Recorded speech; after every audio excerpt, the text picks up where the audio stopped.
Man for remembering a show on this Tuesday. Sorry I didn't do a show on Monday. A lot going on Monday, I guess. I had a fun day at the South Carolina Comic-Con Junior. I got to see Kane and Ron Simmons. I got to meet Ryan Stratus from American Ninja Warrior. He's a very nice guy. And I kind of traded some stickers with him and gave him one of my radio show ones. And maybe he'll be following the show soon. Who knows? He may be listening. No, really. Let's give a shout out to him and all the people, the guests, and all the people that showed up at the South Carolina Comic-Con Junior. It was a crazy show. Smaller than the original big one, but it was different.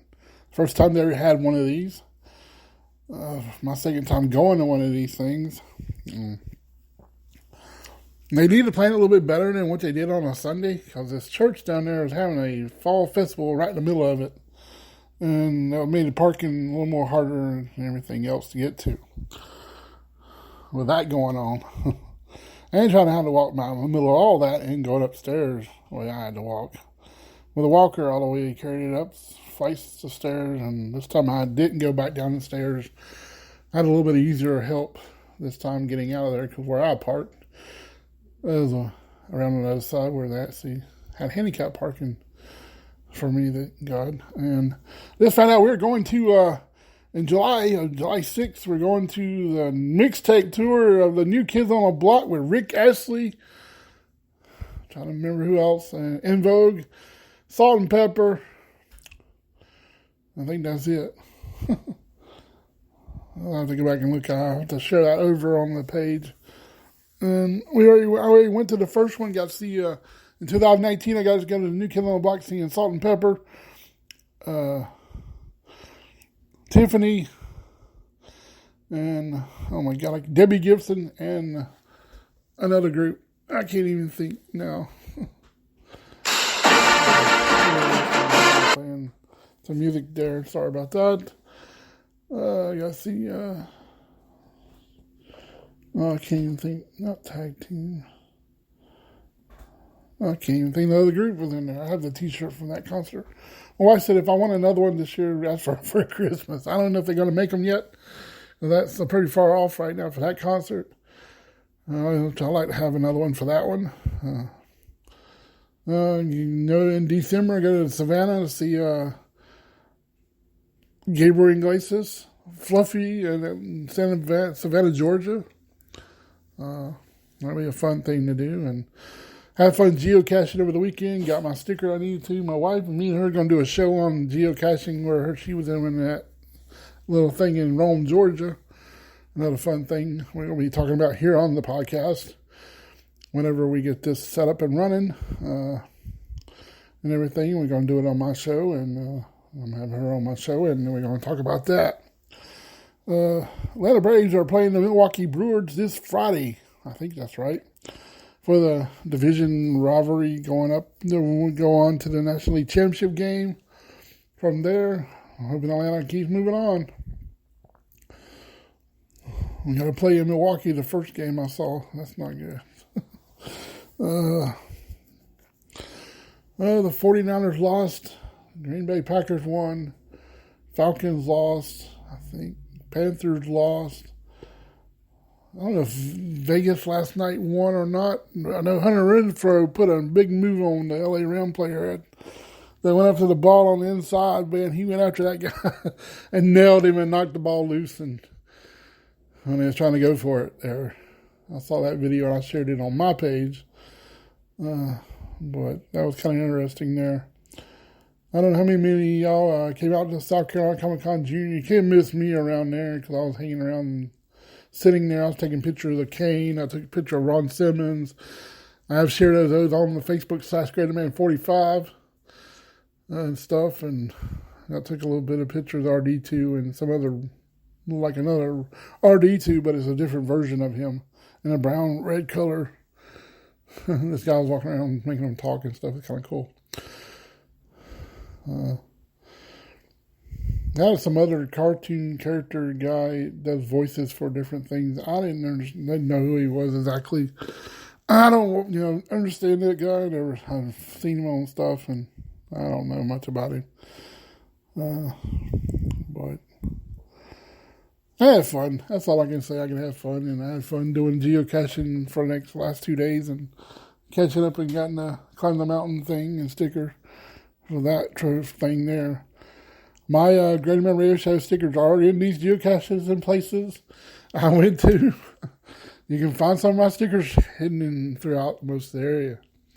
I was going to give some out while I was at this place, but I didn't do it because I had them in pocket full, but I didn't really go up talk to nobody like Ron Simmons, and they always wanted to know if you're a paying person, you got to end up getting an autograph and all that stuff. I can't afford one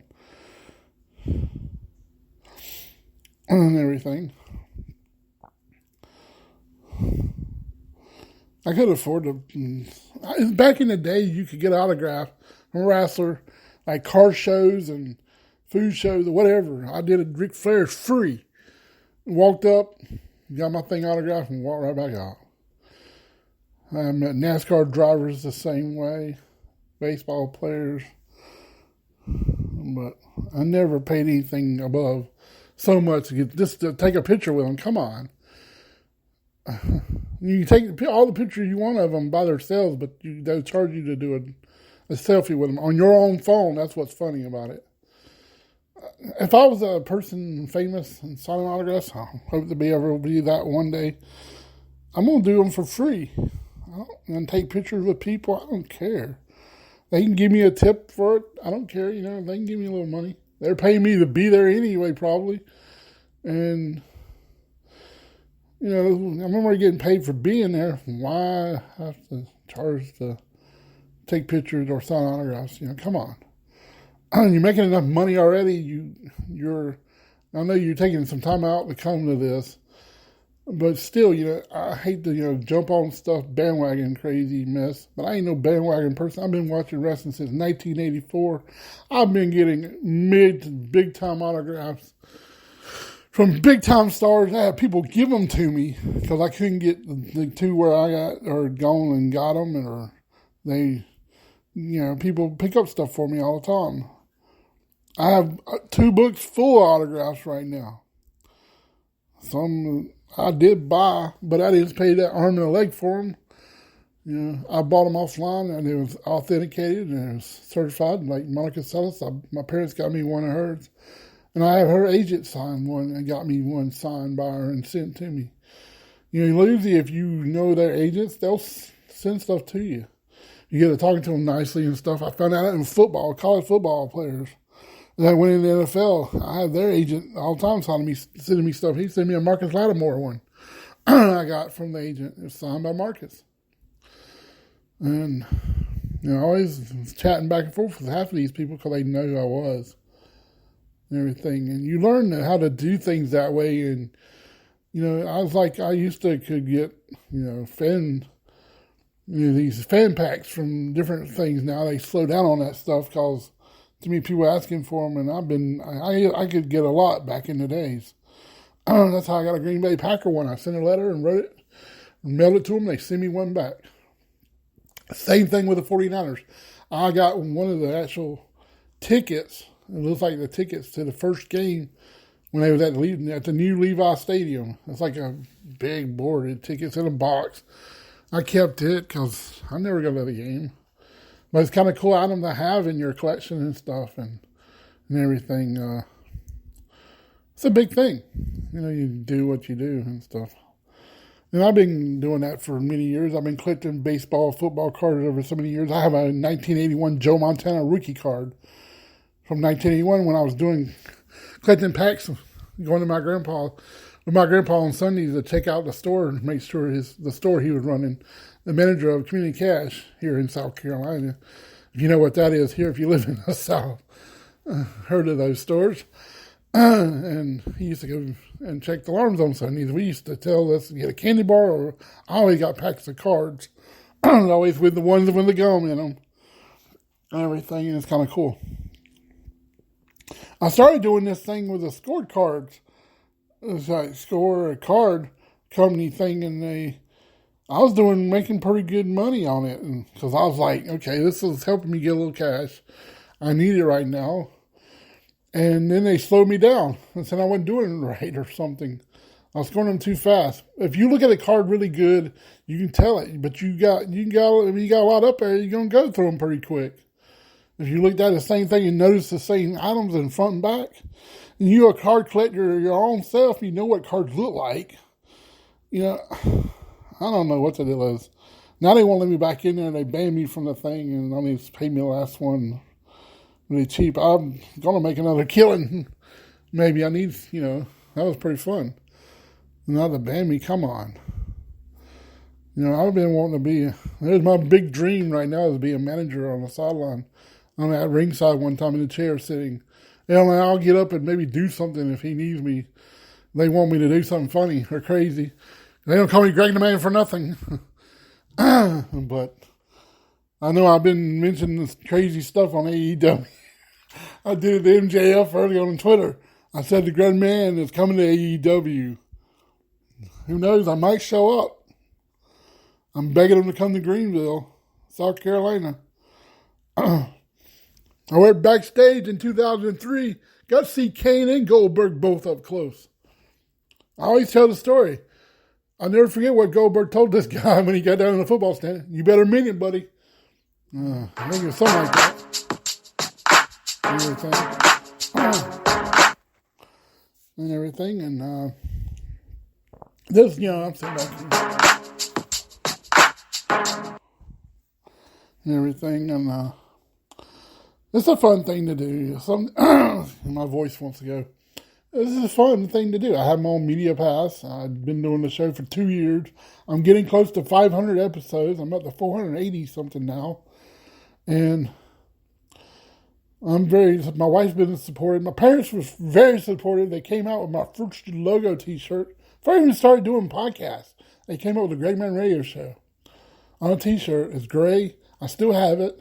And I still wear the ones I usually have on here and there. I do have a Sting AEW t-shirt, the very first Sting one they gave him. He came out with when he first aired. I have that one. I have an AEW t-shirt.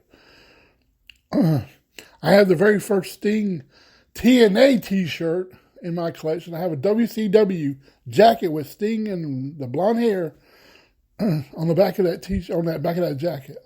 I have a DX black jacket from back in the area days. I do have some wrestling stuff that's hard to find or nobody knew they had. I do collect stuff like that and try to keep it, vintage and mint condition. I even have the AEW Sting sweatshirt. Well, actually a hoodie pullover thing. That is cool and everything. My wife got me also. But I'm going to end up jumping out here. We will be doing that podcast one soon here. We could be doing it tonight. I don't really know yet. But we're going to end up talking about the podcast on geocaching and her adventure on that. This is Greg Man for the Greg Man Show. Hope everybody has a great Tuesday. This is Greg Man for the Greg Man Show. Peace. I'm out.